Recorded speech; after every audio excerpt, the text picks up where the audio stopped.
시간 다 함께 자리에서 일어나 찬양하며 예배의 자리로 나아가겠습니다.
우리 찬송가 199장 나의 사랑하는 채 우리 함께 찬양하겠습니다.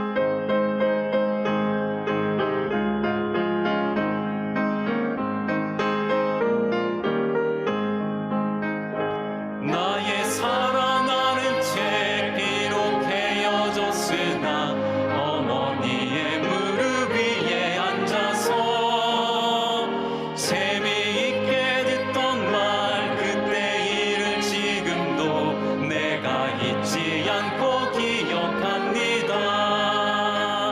귀하고 귀하다 우리 어머니가 들려주시던 재미있게 듣던 말 이 책 중에 있으니 이 성경 심히 사랑합니다.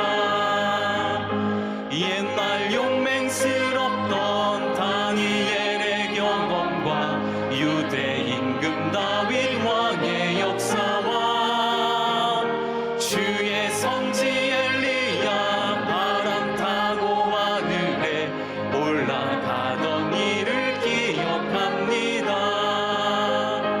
귀하고 귀하다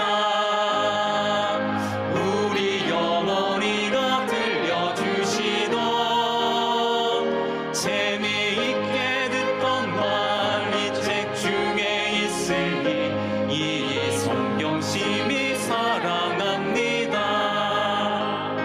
예수 세상 계실 때 많은 고난 당하고 십자가에 달려 죽임당하니 어머니가 읽으며 눈물 많이 흘린 것 지금까지 내가 기억합니다.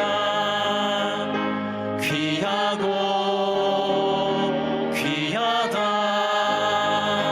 우리 어머니가 들려주시던 재미있게 듣던 말 이 책 중에 있으니 이 성경 심히 사랑합니다.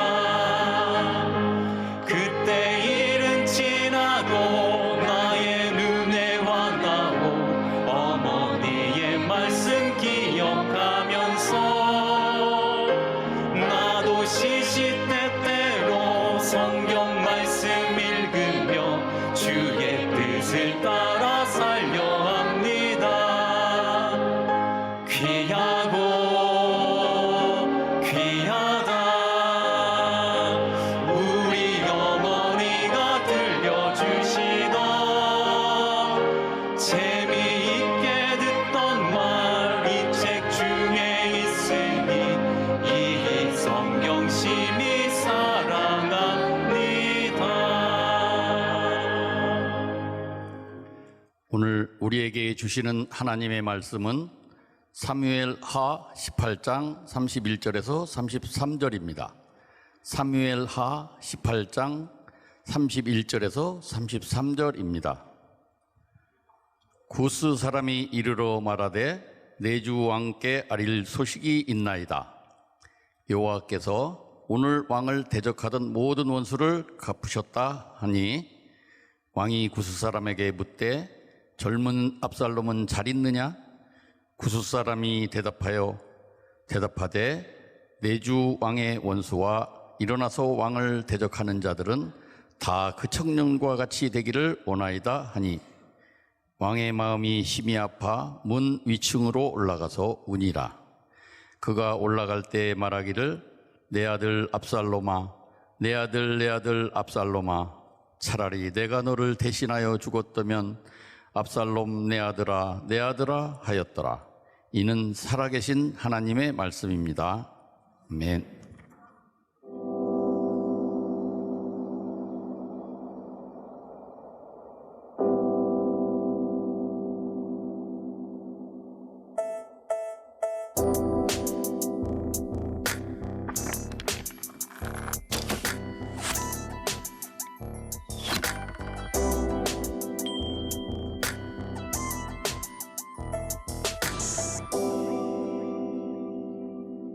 자, 오늘 말씀 인생의 질문 말씀으로 답하다 두 번째 시간이 되겠습니다. 오늘은 가정의 주일을 맞이해서 가정인가 교회인가 그 우선순위에 대한 문제를 여러분들과 함께 나누어 보려고 합니다.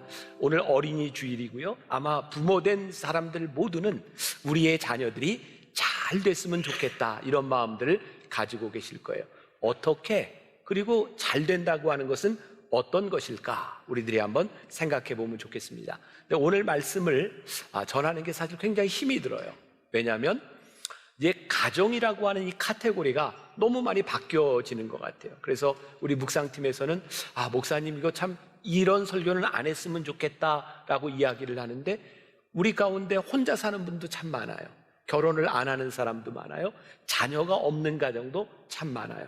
그런데 어떻게 일률적으로 가정이라고 하는 카테고리를 가지고 설교를 할 수 있겠습니까? 제가 고민을 하다가 제가 내린 결론은 우리들에게 지금 제일 필요한 것은 성경에서 이야기하고 있는 가정의 모습, 변할 수 없는 이 진리를 선포하는 것이 중요하겠다라는 생각이 들었습니다. 오늘 여러분들 가정이 혼자 사는 가정이든 자녀가 없는 가정이든 대가족이든 이 말씀이 여러분들의 가정에 잘 적용되면 좋을 것 같습니다. 자, 이런 생각으로 말씀을 열어가 보겠습니다. 언젠가 제가 신방을 하다가 들은 이야기입니다. 한 집사님이 교회에서 문자 메시지를 받았어요.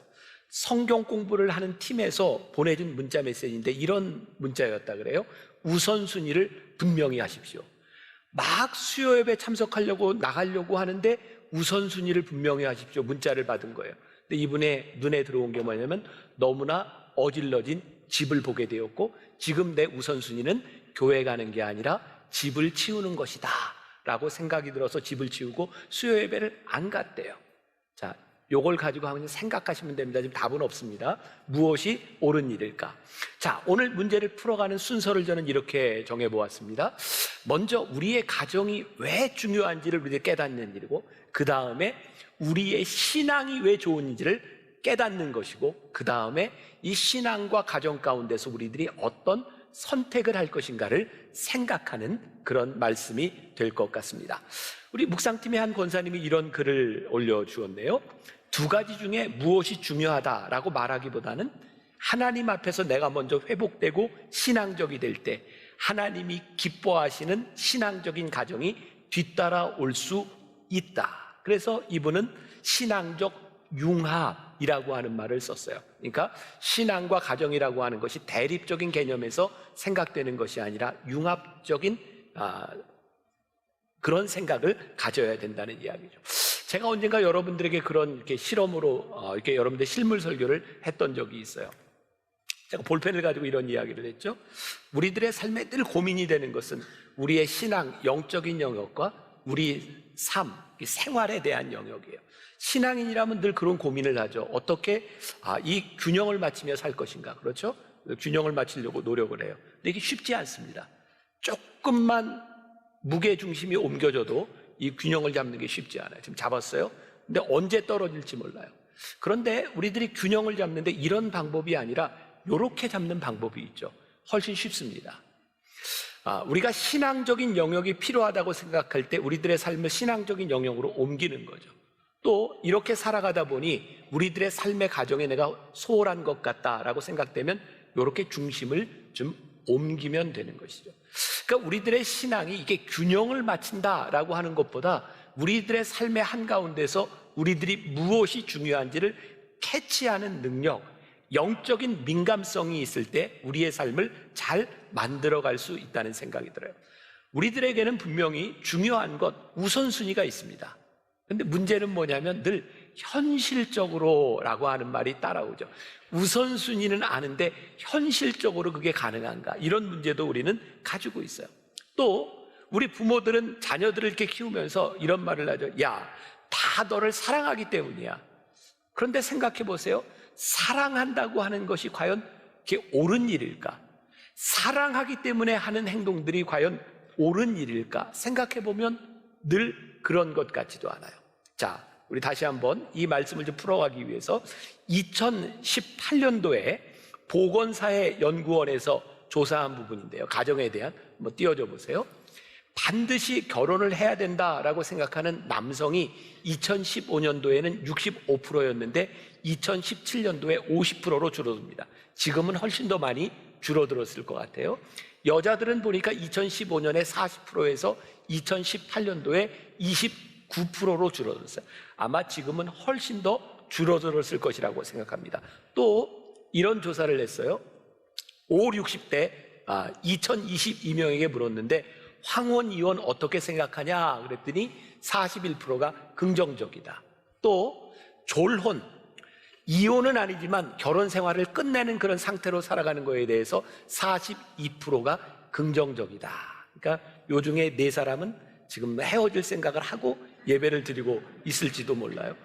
우리들이 지금 살고 있는 우리들의 가정의 형태라는 것이 예전에 생각했던 엄마, 아빠, 자녀들이 있는 그런 가정이 아니라 여러 형태의 가정들을 생각하고 있다는 거죠. 제가 말씀을 준비하다 보았던 책이에요. 버지니아 사티어라고 하는 사람이 쓴 사람 만들기라고 하는 책에 제가 아주 흥미롭게 본 내용이에요. 자, 자동차는 자동차 공장에서 만들어요. TV는 TV 공장에서 만들어요. 그런데 자동차 공장에서 불량 자동차를 만들면 불량품이 나오는 거예요. TV 공장에서 불량 TV를 만들면 불량품이 나오는 거죠. 그러면 불량 청소년과 불량 남편과 불량 아내는 어디서 만들어지는 걸까요? 네, 가정에서 만들어지는 거죠. 그래서 우리들의 가정이 어떤 프로덕트를 내느냐고 하는 것은 굉장히 중요한 일이고 어떤 면에서 보면 우리들 사회가 가지고 있는 구조적인 모든 문제들은 가정에서부터 나오는 것이다 라는 것을 부인할 수 없죠. 이 가정이 1인 가정이든 자녀가 없는 가정이든 대가족이든 가정 안에서 일어나는 문제인 것은 우리들이 부인할 수 없을 것 같아요. 자, 먼저 가정이 왜 중요한가? 이건 아주 중요한 일인데요. 하나님께서 이 땅 위에 아담을 만드시고 아담이 혼자 사는 것이 좋지 아니하여 창세기 2장 18절에 보면 그가 혼자 사는 것이 좋지 아니하여 돕는 배필로 하와를 만들어 주셨어요. 그러니까 교회보다 먼저 하나님이 첫 번째 만드신 것이 가정인데 그 가정을 만드시고 하나님께서 보시기에 좋았던 거예요. 그러니까 우리의 가정이 깨어진다고 하는 것은 가정이 좋지 못한 모습을 가진다고 하는 것은 하나님의 마음을 아프게 하는 일이다. 자, 오늘 본문에 다윗의 이야기가 나오고 있습니다. 여기에 다윗과 그의 아들 압살롬의 이야기가 나오고 있죠. 여러분과 아시는 이야기죠. 압살롬이요, 아버지를 배반하고 반역을 일으켜요. 아버지와 아들 사이에 싸움이 일어났어요. 그런데 이제 역전이 되어서 이제 다윗이 그 아들, 그 반란군들을 제압하는 상황이 된 거죠. 여러분들 아시는 것처럼 압살롬은 머리가 긴 그런 사람이요, 굉장히 아름다운 용모를 가지고 있었다 그래요. 그런데 전쟁 중에 도망가다가 머리가 나무에 걸려서 죽죠. 그런데 이 소식을 누가 전할 것인가? 근데 다윗이 전쟁에서 돌아온 사람들에게 묻습니다. 내 아들이 어떻게 되었는가? 압살롬이 어떻게 되었는가? 그랬더니 구스 사람이 뭐라고 대답을 하냐면, 왕을 대적하는 자들은 다 그 청년과 같이 되기를 원하나이다. 지금 무슨 얘기를 하는 거예요? 아들이 지금 죽었는데 왕을 대적하는 모든 사람들이 다 죽기를 바랍니다. 결국 압살롬이 죽었다는 얘기를 전한 거예요. 이 구스 사람 생각에는 이 아버지가 그 이야기를 들으면 좋아할 줄 아는 거예요. 반역을 일으켰던 이 못된 아들이 죽었다는 이야기를 전하는 것이 그 왕에게 기쁨이라고 생각한 거죠. 근데 오늘 본문 말씀을 보니까 어떻게 되었어요? 다윗이 그 이야기를 듣고, 내 아들 압살롬아, 내 아들 압살롬아, 내가 너를 대신하여 죽었더라면. 그리고 압살롬의 죽음을 놓고 우는 아버지의 마음이 있어요. 아마 자녀를 둔 부모라면 다 그런 마음이 아닐까요? 내 자녀가 아무리 못됐어도 그 자식이 내 자식인데 그 자식의 죽음을 놓고 왜 어떻게 슬퍼하지 않을 수 있겠어요? 제가 얼마 전에 어떤 목사님과 대화를 하는데, 은퇴하신 목사님인데 그분이 이런 표현을 쓰시더라고요. 우리가 가정의 날이 되면 부모의 은혜, 부모의 은혜라고 이야기하는데 이분은 자식의 은혜를 생각하게 된다. 여러분 그런 말 들어보셨어요? 자식의 은혜? 근데 그분 이야기를 들으니까 일리가 있어요. 그 자식이 부모에게 주었던 큰 기쁨, 자식으로 인하여 기뻐했던 그걸 생각하면 자식이 부모에게 준 은혜가 너무 크다는 거예요. 다윗이 사랑했던 아들, 그 압살롬이 죽었다는 이야기를 듣고 그 아버지가 슬퍼했던 모습, 아마 자녀를 키워본 부모들이라면 우리들이 얼마든지 공감할 수 있는 그런 모습이라고 생각해요. 성경에는 수없이 이 가정을 잘 지키기 위해서 가정의 구성원들이 어떠해야 되겠다고 하는 걸 말씀하고 있어요. 특별히 에베소서 6장 1절부터 4절까지에 보면, 같이 한번 한 목소리로 볼까요? 에베소서 6장 1절부터 4절 시작. 자녀들아, 주 안에서 너희 부모에게 순종하라. 이것이 옳으니라. 내 아버지와 어머니를 공경하라. 이것은 약속이 있는 첫 계명이니 이로써 내가 잘되고 땅에서 장수하리라. 또 아비들아, 너희 자녀를 노엽게 하지 말고 오직 주의 교훈과 훈계로 양육하라. 자녀들에게, 부모에게 어떻게 해야 될 것을 말씀하고 있어요. 왜? 하나님께서 만들어주신 가정이 행복해야 되니까, 잘 돼야 되니까. 그러니까 이런 맥락에서 보면 이 신앙과 이 가정이라고 하는 것은 대립할 수 있는 게 아니에요. 신앙을 가진 가정이 잘 돼야 되는 것, 결국 신앙과 가정이라고 하는 것은 보완 관계에 있다고 하는 것을 우리들에게 분명히 이야기해 주고 있죠. 우리 주님은요, 이 성경에 보면 신앙이라고 하는 이름으로 가정에 소홀히 하는 것을 위선이라고 말씀하고 있어요. 아주 오래된 이야기인데 들어보신 분이 있을 것 같아요. 여자 셋이 남편에 대해서 이야기를 하는 거예요. 한 여자가 이야기합니다. 우리 남편은 우리 집의 대장이야. 단 한 푼도, 돈 한 푼도 남편의 허락이 없이는 못 써. 두 번째 여자가 이야기합니다. 우리 남편은 우리 집에서 왕이야. 우리 집안의 모든 돈은 남편을 위해서만 써. 세 번째 여자가, 우리 남편은 우리 집에서 신이야, 신. 그랬더니 두 여자가 물어보니, 신처럼 남편을 대하는 게 어떤 건데? 그랬더니 이 여자가, 나는 우리 집의 수입의 90%는 내가 쓰고 10%는 남편을 위해서 써. 이게 무슨 뜻인지 또 모르는 분도 좀 있는 것 같아요. 자, 남편을 위한다고 하지만 사실은 위하는 게 아니다. 그냥 뭐 재밌게 만든 농담이겠죠. 이게 성경에 보면 예수님께서 마가복음 7장 11절부터 12절에서 이런 말씀을 하세요. 같이 한번 읽어볼까요? 시작. 너희는 이르되 사람이 아버지에게나 어머니에게나 말하기를 내가 드려 유익하게 할 것이 고르반 곧 하나님께 드림이 되었다고 하기만 하면 그만이라고 하고 자기 아버지나 어머니에게 다시 아무것도 하여 드리기를 허락하지 아니하며, 당시에 율법을 지키는 사람 중에 이렇게 고르반, 하나님께 드린다라고 하는 건데, 이걸 하나님께 다 드렸으므로 자기 아버지와 어머니에게 해야 될 의무를 다하지 않는 것, 그거 잘못됐다는 거예요. 다시 말하면 신앙이라는 이름으로 우리들이 교회에 충성하고 우리들이 신앙생활을 잘하는데 정작 자기의 부모, 가정에 소홀한 것을 가리켜서 이 회칠한 무덤, 이 독사의 자식들, 이것이 얼마나 위선적인가라고 말을 하고 있는 거예요. 자, 다시 표현하면 신앙생활을 잘 하기 위해서 우리 가족의 행복이 깨어지고 있다고 하면 하나님은 그거 기뻐하지 않으신다는 거예요. 그러니까 하나님은 가정이 깨어지는 걸 기뻐하지 않으신다. 가정이 중요하다고 하는 것을 분명히 성경에서 말씀하고 있는 거예요. 자, 그러면 신앙이 중요하다고 하는 것은 어떤 의미일까요? 자, 다시 이야기합니다. 신앙 때문에 가정이 깨어질 수 없다는 이야기를 했어요. 그런데 이 신앙의 문제에 들어와 보면 우리가 깨닫게 되는 것이 있는데, 가정이 깨어지는 근본적인 원인은 신앙이 깨어질 때 있다.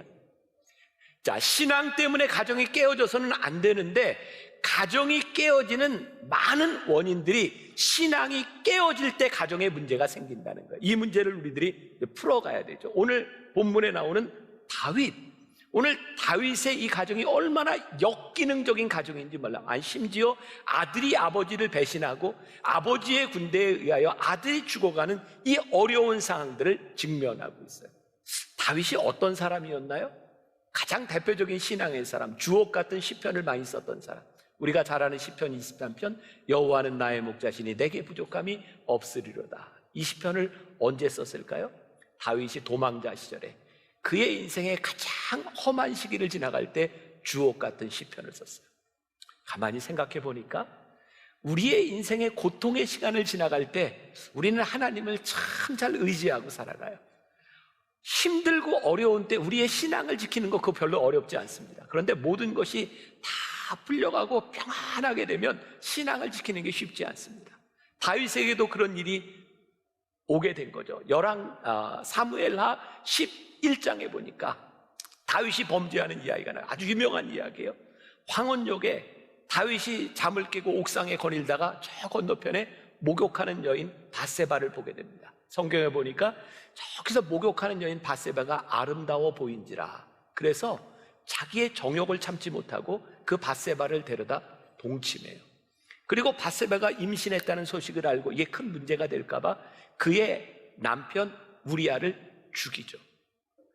다윗이 굉장히 무서운 죄를 짓습니다. 그리고 사무엘하 13장, 2장이 지나서 사무엘하 13장에 가면 어떤 이야기가 나오냐면 다윗의 자녀들의 굉장히 슬픈 이야기가 나오죠. 다윗에게는 여러 아내가 있었어요. 그 중에 맏아들이었던 그 암논이라는 아들이 배다른 누이 다말을 사랑해요. 그래서 그 다말을 차지하고 싶어서 아프다는 핑계를 대고 그 아버지에게 저 누이로 하여금 나를 좀 돌보게 해달라, 그리고 끌어들여서 강제로 강간해요. 추행해요. 그리고 그 누이를 데려다 살았으면 괜찮아요. 그 당시에는 근친혼이 가능했으니까. 그런데 그리고 나서 이 암논이 다말을 버려버립니다. 그런데 다말에게는 그의 친오빠 압살롬이 있었어요. 압살롬이 그 소식을 듣고 이를 갈죠. 그런데 바로 어떻게 할 수는 없었어요. 그리고 벼르고 벼르다 잔치를 마련하고 그 암논이 거기에 왔을 때 그 암논을 죽이죠. 야, 이제 동생이 형을 죽인 거예요. 그리고 압살롬은 무서워서 도망갑니다. 몇 년 후에 다윗이 그 압살롬을 얼마나 사랑했는지 다시 압살롬을 데리고 와요. 그런데 데리고 온 압살롬에게 아무런 말도 하지 아니하고 혼내지도 아니하고 몇 년의 시간들이 흘러갑니다. 압살롬은 그 시간 동안에 반역을 일으킬 준비를 하죠. 제가 남성 성경 공부를 하면서 그런 이야기를 했어요. 왜 다윗은 그의 아들들이 이렇게 범죄하고 나쁜 일을 했을 때 그 아들들을 견책하지 못하고 혼내지 못했을까? 이유는 분명하죠. 다윗이 스스로 자녀들을 혼낼 자격이 없다고 생각한 거죠. 왜? 내가 더 큰 죄를 지었으니까. 다윗이 부모로서 자녀를 혼낼 수 있는 자격을 상실한 것은 그의 영성이 깨어지면서부터였어요. 우리는 시편을 통해서 다윗이 어떤 사람인지를 알아요. 그는 새벽을 깨우는 사람이었어요. 하나님을 찬양하는 사람이었어요. 그런데 그가 어느 날 그의 일상, 그의 신앙의 일상이 깨어지고, 성경에 보니까 어느 날 자고 일어났는데 언제였어요? 새벽이 아니었어요. 황혼역에 일어났어요. 그가 무엇을 했는지 성경은 기록하지 않습니다. 분명한 것은 그가 하나님 앞에 일상적으로 했던 신앙의 행위가 깨어졌을 때 우는 대적이 우는 사자같이 우리를 두루 찾는 것처럼 다윗의 마음속에 죄가 들어갈 준비가 되어 있었고, 저 건너편에 목욕하는 여인을 바라보며 그에게 욕정이 생긴 거죠. 굉장히 중요한 일입니다.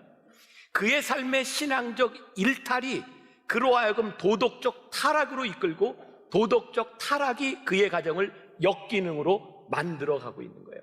생각해 보니까 가정이 굉장히 중요한데 신앙 때문에 가정이 깨어질 수 없는데 가정이 깨어지는 원인을 보니까 어디에 있어요? 그의 신앙이 깨어지면서부터 그의 가정이 잘못되어 가는 것을 보게 돼요.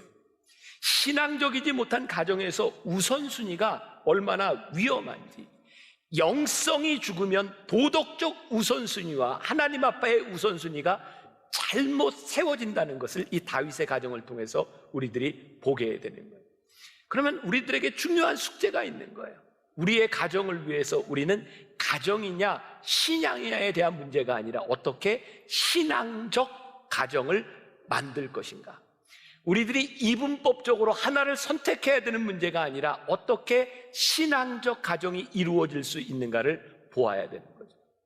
이게 성경에 나오는 단어 중에 염려라고 하는 단어가 있어요. 고민한다는 말이 있어요. 이거 다른 문제입니다.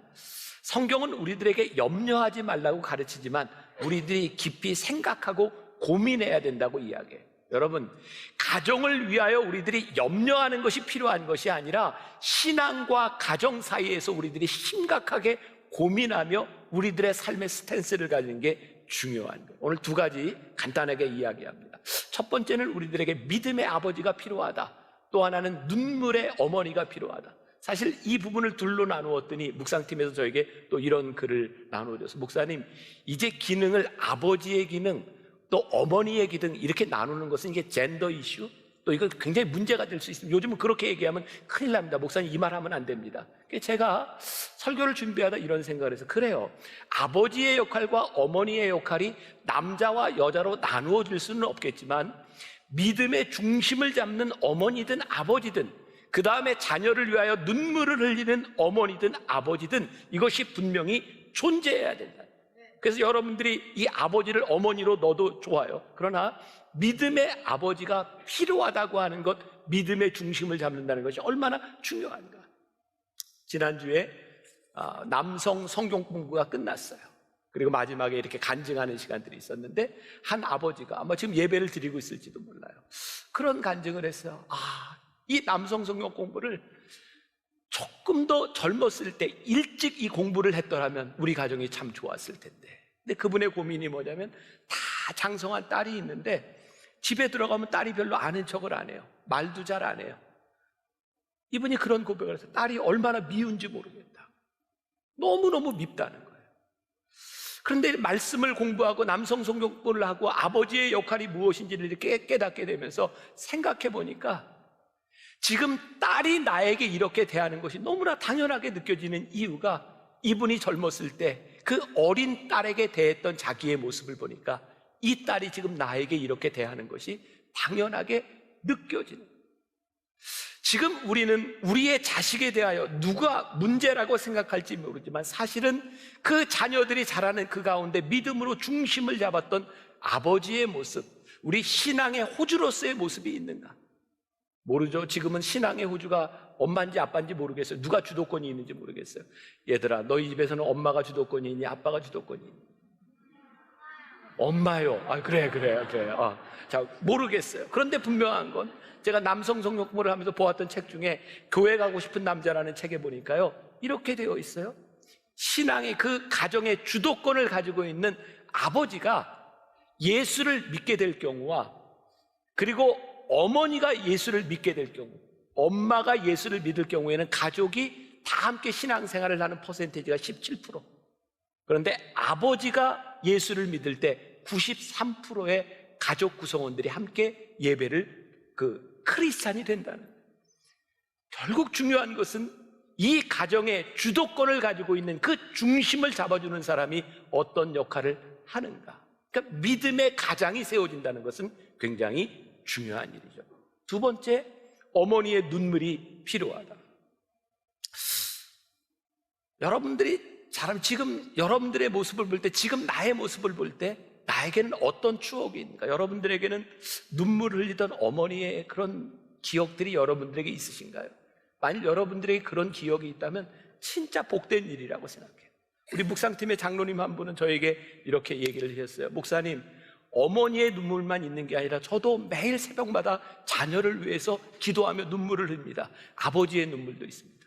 아버지든 어머니든 자녀를 위해 흘리는 눈물은 굉장히 중요한 거죠. 자식의 문제를 가지고요, 치맛바람, 요즘은 치맛바람이라고 하면 또 안 되나? 2022년 올해죠, 2월 조선일보 아무튼 주말이라는 섹션에 보니까 문화가 변하고 있대요. 특히 코로나 때문에도 그렇고 재택근무를 하면서 요즘은 초록 어머니회 이렇게 이게 뭐죠? 네, 다 안 해요. 네, 그게 엄마만 하는 게 아니라 아빠들도 요즘은 한대요. 그래서 헬리콥터 맘이라는 말이 아니라 요즘은 헬리콥터 데디. 학교에 아빠들이 많이 찾아간대요. 그래서 치맛바람을 일으키는 게 이제 엄마만 아니라 아빠들도 그 일을 한다는 거예요. 근데 제가 이런 도전을 드리고 싶어요. 자녀들에게 문제가 있을 때 발끈하고 학교를 찾아가는 엄마 아빠보다 자녀들에게 문제가 생겼을 때 교회에 찾아가서 눈물을 흘리고 무릎을 꿇고 기도하는 엄마 아빠의 모습이 사실은 자녀들에게 훨씬 더 중요하다고 생각해요. 저도 몇 년 전에 고아가 됐어요. 아시죠? 저희 어머니 돌아가시면서 저도 고아가 됐어요. 안 불쌍하세요? 고아인데 제 기억에 있는 우리 어머니의 모습. 우리 어머니는 한 번도 저희 학교에 와서 선생님을 만나 주신 적도 없고, 저희 어머니는 공부를 많이 한 분도 아니에요. 아무튼 저는 이렇게 방목당했어요. 우리 어머니는 제가 초중고 대학을 다니는 동안 저에게 교육에 어떤 것도 관여하지 않았어요. 아마 관여할 수 없는 상황이었겠죠, 사모님으로 사시면서. 근데 제 머릿속에 떠오르는 어머니의 모습이 있어요. 제가 1983년도에 운전면허증을 땄어요.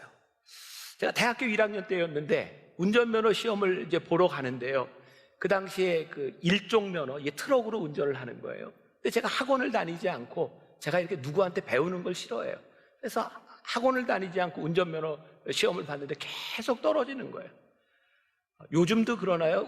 운전면허 시험 볼 때 수입인지 붙이나요? 요즘도 붙이나요? 네. 그때 얼마나 떨어졌는지 수입인지를 붙일 데가 없었어요. 7번 떨어지고 제가 8번째 시험 볼 때였는데 저희 어머니가 안 되겠다, 같이 가자. 그래서 저기 잠실 탄천 운전면허 시험장에서 제가 시험 보는 동안 저희 어머니가 시험 끝날 때까지 그 뚝에서 기도하셨어요. 제가 8번째 붙었습니다. 그때 제 머리 가운데는 내 삶에 시험이 있을 때 엄마는 기도하시는 분이었어요. 저희 어머니는요, 저희 형이 대학 시험을 볼 때 그때는 본고사 세대였어요. 목회를 하던 저희 어머니와 아버지에게 그 형이 대학을 붙느냐 안 붙느냐는 굉장히 중요하셨던 것 같아요. 너 대학 떨어지면 안 된다. 그래서 본고사 보는 날 저희 어머니가 같이 가셨어요. 저희 형은 전혀 그런 생각 없이 1시간 시험 끝나면 나와서 친구들하고 그 마이티라고 하는 그 카드 게임 이렇게 노름하고 끝날 때마다 노름하는데, 우리 어머니는 형 시험이 끝날 때까지 그 대학 뒷산에서 그 추운 날 기도하셨어요. 여러분, 제가 가끔 이야기하지만 제가 고등학교 3학년 때 처음 당구를 배웠거든요. 그 당시에 당구를 치면 정학을 맞던 시절이에요. 그래서 저는 당구를 정학 맞지 않으려고 밤 12시부터 새벽 4시까지 당구장에서 당구를 쳤어요. 학력고사 봐야 되는데 그 당구를 배우고 났는데 그게 안 끊어지는 거예요. 그래서 매일 새벽에 이렇게 4시에 끝내고 들어오면, 저도 이제 고3인데 4시에 앉아서 이렇게 공부하려고 하면 저희 어머니가 제 모습을 보고, 야, 공부도 좋지만 잠도 자야 되지 않겠니? 뭐 이렇게 얘기를 하시는데 이 당구가 안 끊어지는 거예요. 근데 그해 10월입니다. 교회에서 저희 이제 만나교 상가 시절인데 부흥회가 열렸는데 강사 목사님이 자녀들을 다 어머니한테 데리고 오라고, 그래서 예배 참석하라고, 그리고 와서 자녀들을 위해 기도하는 시간이었는데 그때 저희 어머니가 저를 위해서 눈물을 흘리고 기도하셨어요. 그때 당구가 끊어지더라고요. 그리고 대학 가서 쳤어요. 근데 그때 그 끊어지에 당구를 끊을 수 있었던 것은 어머니가 혼내고 하는 것이 아니었어요. 어머니가 눈물을 흘리는 기도였어요. 오늘 제가 여러분들에게 도전하고 싶은 거예요. 믿음을 지켜주는 믿음의 호주가 있는가? 그리고 자녀들의 인생의 가장 중요한 순간에 자녀들을 위해 기도하는 엄마의 눈물이 있는가? 2006년도에 하인츠 워드라고 하는 유명한 미식축구 선수가 영웅이 됐죠. 한국계 혼혈입니다. 미국 군인과 결혼해서 미국으로 가는 그 엄마, 아버지는 떠나가고 엄마 혼자 아이를 키워야 했던 그 엄마는 호텔에서 일을 하고 음식점에서 일을 하면서 아들을 키웠어요. 그런데 그 아들내미가요, 다른 친구들한테 엄마를 보이는 걸 부끄러워했어요. 그래서 학교 데려다 주면 이 아들이 문을 열고 잽싸게 나가고 엄마는 누가 볼까봐 그 운전석에 이렇게 푹 숙여서 사람들에게 보이지 않도록 하는 그런 엄마였어요. 어느 날 하인츠 워드가 학교에 갔어요. 문을 열고 탁 나가려고 하는데 엄마는 자기의 얼굴을 보이지 않으려고 딱 눕히는데 그때 엄마의 눈물을 봐요. 하인츠 워드가 이렇게 고백하죠. 그날 엄마의 눈물을 보는 그날 나는 바보로 보던 엄마를 바로 보게 되었다. 그리고 엄마의 눈물로 인해서 하인츠 워드는 그의 삶의 가치관이 변하죠. 그리고 위대한 인물이 돼요. 오늘 여러분들에게 던지고 싶은 도전이에요. 눈물의 기도가 있는가? 믿음의 중심을 잡아주는 아버지가 있는가? 행복한 가정은 자녀들의 기분을 맞춰주는 교육 방식에 있지 않아요. 자녀들의 기분을 맞춰주면 즉흥적이 되고 부정적인 사람이 돼요. 내 기분에 맞지 않으면 안 돼. 내 마음에 들지 않으면 바꿔. 얼마나 즉흥적이 되는지 몰라요. 우리들에게 굉장히 중요한 것이 있어요. 내 마음에 들지 않기 때문에 유치원도 바꾸고 학원도 바꾸고 교회도 바꾸고 아무거나 바꾸어 버리는 사람들이 아니라 내 마음의 중심, 내 신앙의 중심, 내 삶의 우선순위가 무엇에 있는지, 어떤 일에도 내가 포기할 수 없는 내 삶의 우선순위, 신앙의 우선순위, 하나님이 우리들의 삶의 우선순위가 되어 중심을 붙잡아 줄 때 그 자식이, 그 가정이 바로 되지 않겠습니까? 가장 명확한 기준, 하나님보다 앞서지 말아라. 다윗이 정욕이 불타오를 때 하나님보다 앞설 수 없다고 그의 믿음이 있었다면 그것은 이길 수 있었을 텐데, 자녀들이 불평과 불만을 이야기하고 즉흥적이 될 때 그 삶의 중심이 무엇인지를 분명히 알 수 있을 때 그 중심을 잡아줄 수 있을 텐데 우리가 그 중심을 잃어버리고 살아가는 것은, 오늘 여러분들에게 우리의 가정, 신앙의 문제가 대립되는 이분법적인 그런 구조의 문제가 아니라 신앙이 세워져야 가정이 세워지고, 가정이 세워지는 것을 기뻐하시는 하나님 앞에서 이 신앙과 가정이 대립되는 관계가 아니라 신앙과 가정이 융합되는 그런 가정의 모습들, 여러분들의 가정이 지금 혼자이든 둘이든 자녀가 있든 여러분들의 삶에 분명한 우선순위가 세워지는 그런 가정이 될 수 있기를 주님의 이름으로 간절히 축원합니다. 우리 가정의 달이 되면, 가정의 날이 되면 늘 부르던 찬양이 있어요. 사철의 봄바람 불어있고 하나님 아버지 모셨으니 믿음의 반석도 든든하다. 우리 집 즐거운 동산이라. 우리의 가정을 생각하며 함께 찬송합시다.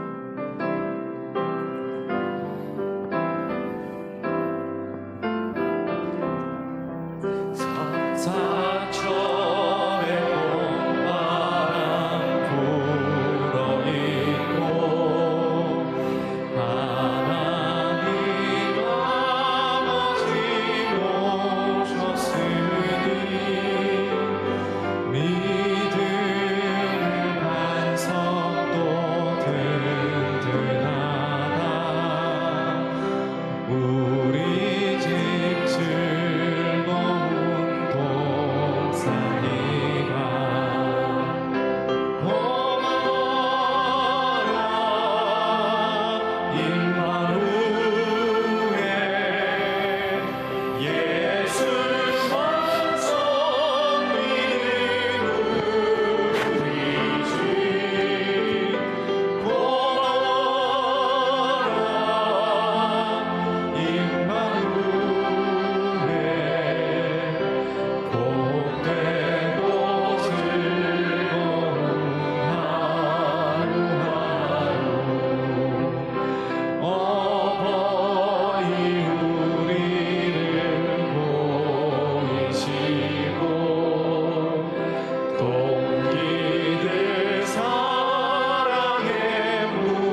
사랑의 하나님, 말씀을 통하여 하나님을 우선순위에 두고 신앙 안에서 바로 서는 가정이 되기로 결심하였습니다. 세상이 말하는 우선순위, 가치관을 다 내려놓고 오직 주님만 믿는 가정들이 되기를 원합니다. 오늘은 어린이 주일을 맞이하여 이 예배 시간 가운데 정말 하나님을 의지하고 세례를 받으며 하나님을 우선순위에 두겠다는 신앙의 고백을 한 아동부 친구들이 있습니다. 이 아이들의 믿음의 고백을 받아주시고 앞으로 그들이 주님을 만나는 그 날까지 믿음 안에서 붙잡아 주시고 책임져 주실 줄 믿습니다.